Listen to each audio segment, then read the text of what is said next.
തന്റെ 15-ാം വയസ്സിനു മുന്നേ തന്നെ മഹാജ്ഞാനിയായി മാറുകയും ഭഗവത്ഗീതയ്ക്ക് വ്യാഖ്യാനം നിർമ്മിക്കുകയും ചെയ്ത ഒരു ദിവ്യനുണ്ട് ഈ ഭൂമിയിൽ. അദ്ദേഹത്തിന്റെ പേരാണ് ജ്ഞാനേശ്വരൻ. അദ്ദേഹം, ആ ദിവ്യൻ, ഭഗവത്ഗീതയുടെ 15-ാം അധ്യായമായ പുരുഷോത്തമ യോഗം എന്ന അധ്യായത്തിൽ 11-ാം ശ്ലോകം സുന്ദരമായി വിശദീകരിച്ചു. യതന്തോ യോഗിനശ്ചയേനം പശ്യന്ത്യാത്മന്യവസ്ഥിതം യതന്തോപ്യകൃതാത്മാനോ നൈനം പശ്യന്ത്യചേതസാ.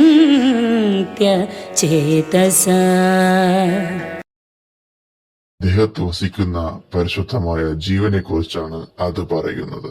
ദേഹം വിട്ടിറങ്ങിപ്പോകുന്നതോ ദേഹത്തിൽ തങ്ങി നിൽക്കുന്നതോ സത്വാദി ഗുണങ്ങളെ പ്രകടമാക്കി ലോകഭോഗങ്ങളെ ഭുജിക്കുന്നതോ ആയ സൂക്ഷ്മ ശരീരിയായ ജീവനെ മൂഢന്മാർ കാണുന്നില്ല. സത്യം കണ്ട മഹാത്മാക്കൾ, അതായത് ജ്ഞാനദൃഷ്ടിയുള്ളവർ, ഇത് വേർതിരിച്ചു കാണുന്നു. അദ്ദേഹം പറയുന്നു, ചിത്തവൃത്തികളെ നിരോധിച്ച് അഭ്യാസ വൈരാഗ്യങ്ങൾ കൊണ്ട് ദൃഢതരാകുന്ന യോഗികൾ സൂക്ഷ്മ ശരീരിയായ ജീവനെ അവനവന്റെ ഉള്ളിൽ തന്നെ കുടികൊള്ളുന്നതായിട്ട് കാണുന്നു. അന്ധക്കരണം ശുദ്ധമല്ലാത്ത അവിവേകികളാകട്ടെ എത്ര യത്നിച്ചാലും ഈ ജീവനെ വേർതിരിച്ചു കാണുവാൻ ഇടവരുന്നില്ല. ശരീരം ആദ്യമായി ജന്മമെടുക്കുകയും അതിന്റെ ചലനവും രോദനവും മറ്റും കൊണ്ട് ചേതന പ്രകടമാകുകയും ചെയ്യുമ്പോൾ ജീവാത്മാവ് ആ ശരീരത്തിൽ പ്രവേശിച്ചിരിക്കുന്നു എന്നുള്ള ധാരണയിൽ ഹർഷത്തോടെ ആളുകൾ പറയുന്നു, ഓ, അവൻ ജനിച്ചിരിക്കുന്നു. ഇവിടെ അദ്ദേഹം പറയുന്നത്, ഒരു കുഞ്ഞ് ജനിക്കുമ്പോൾ സാധാരണ മനുഷ്യൻ പ്രകടിപ്പിക്കുന്ന ഭാവങ്ങളെ കുറിച്ചാണ്. അതിനുശേഷം ഇന്ദ്രിയങ്ങൾ ശരീരത്തെ കൂട്ടുപിടിച്ച് ഇന്ദ്രിയ വിഷയങ്ങളെ ആസ്വദിക്കുമ്പോൾ ആത്മാവ് ഇന്ദ്രിയഭോഗങ്ങൾ അനുഭവിക്കുന്നു എന്നവർ കരുതുന്നു. ആ കുട്ടി വളർന്ന് വലുതാവുകയും വാർദ്ധക്യം പ്രാപിച്ച് ശരീരം ശോഷിച്ച് മൃതിയടയുമ്പോൾ ആത്മാവ് അതിനെ വിട്ടുപോയെന്നു അവർ പറഞ്ഞു ദുഃഖിക്കുന്നു. വൃക്ഷങ്ങളുടെ ഇലകൾ ചലിച്ചില്ലെങ്കിൽ മാത്രമേ കാറ്റുണ്ടെന്ന് നാം അറിയുകയുള്ളൂ. ജ്ഞാനേശ്വരൻ ഇങ്ങനെ ചോദിക്കുന്നു, വൃക്ഷങ്ങളില്ലാത്തിടത്ത് കാറ്റില്ലെന്നാണോ നാം മനസ്സിലാക്കേണ്ടത്? ഒരുവൻ ജീവിച്ചിരിക്കുന്നുവെന്ന് വിശ്വസിക്കുവാൻ അവന്റെ സ്വന്തം പ്രതിച്ഛായ മുഖക്കണ്ണാടിയിൽ കാണണമെന്നുണ്ടോ? മുഖക്കണ്ണാടി മാറ്റുകയും പ്രതിച്ഛായ ഇല്ലാതാവുകയും ചെയ്യുമ്പോൾ അവന്റെ അസ്തിത്വം ഇല്ലാതായെന്നവൻ കരുതുമോ?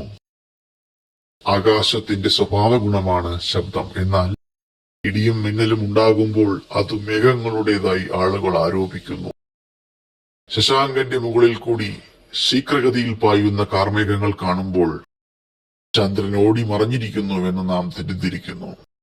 അതുപോലെ ശരീരത്തിന്റെ ജനന മരണകാരണത്തെ മോഹത്താൽ അന്ധരായവർ ആത്മാവിന്റെ മേൽ ചുമത്തുന്നു. പക്ഷേ ആത്മസത്ത വികാരരഹിതമാണ്. ജ്ഞാനേശ്വരൻ വീണ്ടും പറയുന്നു, ഇതിൽ നിന്നും വ്യത്യസ്തരായി മറ്റൊരു കൂട്ടം ആൾക്കാരുണ്ട്. അവർ ആത്മാവ് ശരീരത്തിൽ വസിച്ചുകൊണ്ട് അതിന്റെ പ്രവർത്തനങ്ങൾക്ക് സാക്ഷ്യം വഹിക്കുക മാത്രമേ ചെയ്യുന്നുള്ളൂ എന്ന് അവർ വിശ്വസിക്കുന്നു. എന്നാൽ ഇതിൽ നിന്ന് വ്യത്യസ്തരായി മറ്റൊരു കൂട്ടം ആളുകളുണ്ട്.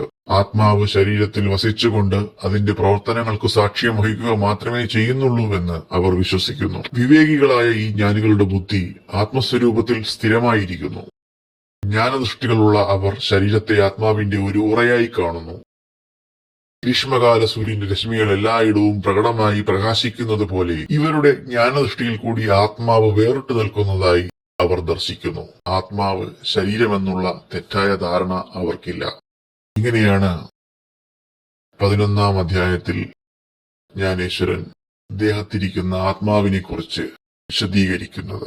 അദ്ദേഹത്തിന്റെ അഭിപ്രായത്തിൽ വളരെ സൂക്ഷ്മമായ ധ്യാനത്തിലൂടെ, വളരെ സൂക്ഷ്മമായ ശ്രദ്ധയിലൂടെയും അഭ്യാസത്തിലൂടെയും ആത്മാവിനെ വേർതിരിച്ചറിയണം എന്ന് തന്നെയാണ് പറയുന്നത്. അതിനാലാണ് വ്യത്യസ്തമായി മറ്റൊരു കൂട്ടം ആൾക്കാരുണ്ട് എന്ന് പറയുന്നത്.